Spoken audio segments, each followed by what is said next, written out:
responsible. They only served as instruments around the people. Hey, take this, put there. Or get it, bring it here. Their role is that much. But who is responsible? The gone astray communities of the world. People who defied the law of the Lord, who have gone astray. The Lord who redeemed them, who protected them, who gave them the freedom, who was giving a life in abundance. So, it is the major stakeholders for this crime committed on Good Friday. I think the blame should be taken by the people at large, because God in His grace wanted to reconcile to the sinful man. He loved the man, He loved the creation. The man is the crown of creation. But his going astray was a terrible experience for him. Like a father, as was told in the prodigal son parable. He did all the nasty things. He has destroyed the image, the prestige, the pedigree of the family. He gone away, taken his share. Yet, when he returns, what a joy he has. Probably in our dharma, Indian dharma, our world's dharma is dusta shikshana, shishta rakshana. That is the world's dharma. But what is God's dharma? The scriptural justice is not even dusta should perish. Dusta should also be rescued, should be transformed, should be made eligible to the saving grace of Lord and Savior Jesus Christ. So the gone astray people of this land, this planet rather, Christ the Lord has to come down, preach the word, call for repentance, seek forgiveness, and then be transformed people to enter using Israel as a channel of grace, as a channel between God and man. So Jerusalem full of mixed feelings. The visitors are happy to meet all these dignitaries of the time that have arrived in Jerusalem. They are also very sad. What is this these people are doing? Jewish people are doing, mad people. The Sadducees, Pharisees, the high priests, because they have so much power, they are abusing the power. Why should an innocent man be sentenced like this? What is the court of law? Sanhedrin. What sense? No sense of justice. What blasphemy is there? There are people who are shouting in joy. That's why they call it Good Friday. Very good thing happened. Good Friday. Generations to come shall celebrate Good Friday because we won the race. We have really defeated the so-called Son of God. They thought. The triumphal entry of Jesus into the city of Jerusalem on Palm Sunday, they want to water it down to be a time of calamity to Christ the Lord and to all those surrounding, not realizing the fact that there is a third day. The third day He will rise again from the dead. Death cannot hold Him. The grave cannot contain Him. The truth cannot be submerged. It will rise with a great voice. So therefore, when some people are happy, some people are really worried. What's all this about? And there are disciples who are so scared because they're worried they may be also put in jail. They may be also subject to this kind of harassment, this kind of beatings. 39 lashes were given to Jesus, my God. What has He done? 39, the price of the sins of the world. Death through crucifixion, by which they gave an injection and killed smooth death, right? Those of us advancing in age, now our prayer is, Lord, give us a peaceful death, right?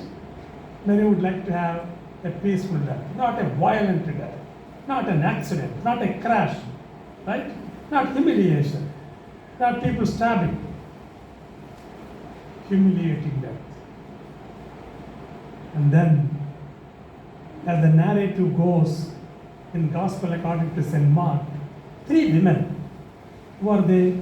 Mary Magdalene. Mary Magdalene is always in the forefront because she was freed from those evil forces, evil spirits. So she was always grateful to him. All her eyes and ears are towards Jesus. If he utters a word, she would like to respond. The news about Jesus, she will run for life. Mary Magdalene was there. The other Mary was there. Salome was there. They had a bright idea, a wonderful brainwave. What is that? Not even men disciples were getting. Men disciples shivering in that upper room. They bolted the room, they locked the room. But they don't want anybody to come and catch them. They were shivering. What to do? Are we the next victims? After Jesus, are we the victims? They're scared.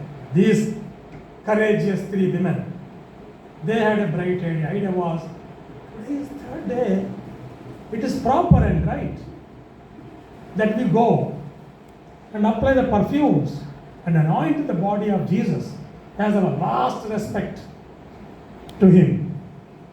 So the 3 of them, but then on the way they realized, who will roll the stone? Who will roll the stone? In those days, graves were open graves. The cover is only a huge stone, a round stone that will cover the door entrance to the. Nowadays, what we do, we dig deep, we put the body in the coffin, we drive it down, we fill it with mud, put Naboth stone, cement it, cover it, put bandobast. In those days, nothing of the sort.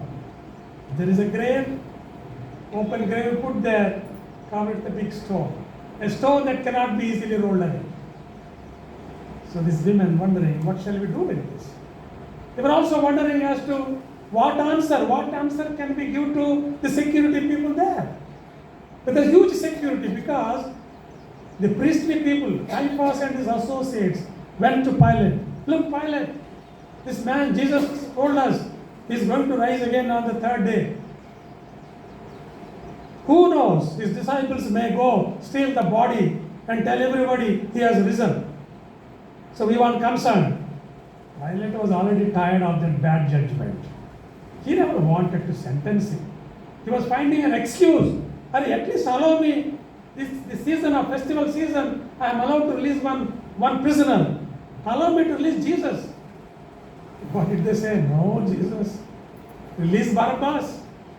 So Jesus was worse than Barabbas.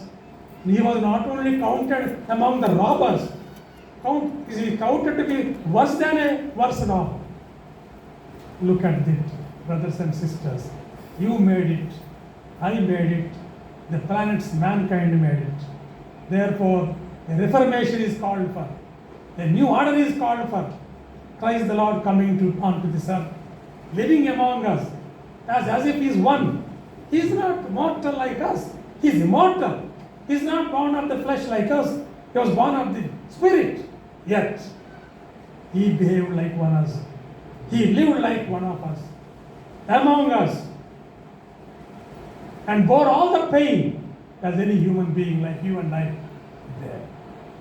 So then they were worried about this security people. See, already here they are shivering in the room. They are already out. There is support of Jesus. We are going to see his body. What shall we do? What answer shall we give? If they asked, what shall we do? These women are so brave, so determined. The first missionaries of the resurrection, 3 women. Come what may, we shall go. March forward. They went. They faced. Probably by then actually the soldiers were flat. When Jesus rose, there was earthquake, lightning, all kinds of huge miracles happening there. These people were flabbergasted. They couldn't even see the light. They fell down. So to the great surprise of these women, there is no stone there, there is no security there. Green signal to them to go into the tomb. And they meet none less than an angel to tell them, he is not here. He is risen. You forgot. Third day he was to rise again. I thought you people are all watching from far how he is going to rise. You are coolly coming in the morning, probably around 6 a.m. But he woke up at 1 a.m. He rose up at 1 a.m. But their intentions are pure. Their understanding is pure. Their idea of putting perfumes is very genuine. Because a dead man rising is not known to human history. So however much Jesus was telling, it was not sinking into their minds. Because it doesn't, even disciples, never sinking into their minds. Because it never happened. Therefore they were scared. So I think out of the joy, the great joy, looks like these three women knelt down and praised the Lord, crying a great deal. Why are they crying? Because they couldn't contain the overwhelming joy of Christ has risen. They only wanted to put perfume, but they're going to see Jesus return to meet them. They were made to go and tell the disciples, one after the other, everybody come. Brothers and sisters, what a great thing Christ the Lord has promised. He is risen. He is risen indeed. In the Old Testament lesson, talks about how Israelites were delivered from the slavery of Egyptians. In the last incident was, these people were going, they didn't have proper food. Evidently, proper means a food of their choice. Maybe for all of us, biryani is the food of choice, for instance. Like that, maybe some special food they were asking. So they were blaming Moses. Moses, what do you think of yourself, man? You think we don't have place for graves in Egypt? You brought us here? Putting us to this kind of suffering? They were blaming him. And on the top of it, they came to a place where it's a devil and before the devil and the deep sea. What is the devil? People are coming behind to capture them because they had second thoughts. The Egyptian authorities had second thoughts. Why did we allow them to go? They were serving us. If they go, who will serve us? No. Let's go and capture them. They're coming in their chariots. The devil. What is the deep sea? The real Red Sea. How to cross the sea? With children, with women, with old people. They were terrified in the situation. They really caught in this turmoil. They were so scared. So from that kind of situation, God the Father delivered Israelites. Here, Jesus, by paying this heaviest price, shedding his blood on the cross, he is opening the deliverance. He opened the life gates that all may go in. Is there a beautiful hymn there? He opened the life gates that all may go in. You have that stanza? Can you sing? Praise the Lord. Praise the Lord. Praise the Lord. Yeah? You don't know? Okay, anyway. When you go home, you look for it. He opened the life gates. Not only rabbis to go, not only Jews to go, the Gentiles can go, the faithless can go. Because the gates are open for everybody to go.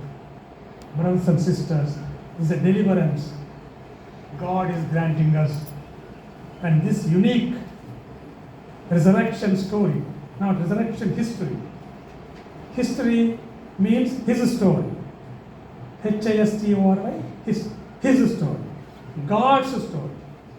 God's story must be told and retold and told.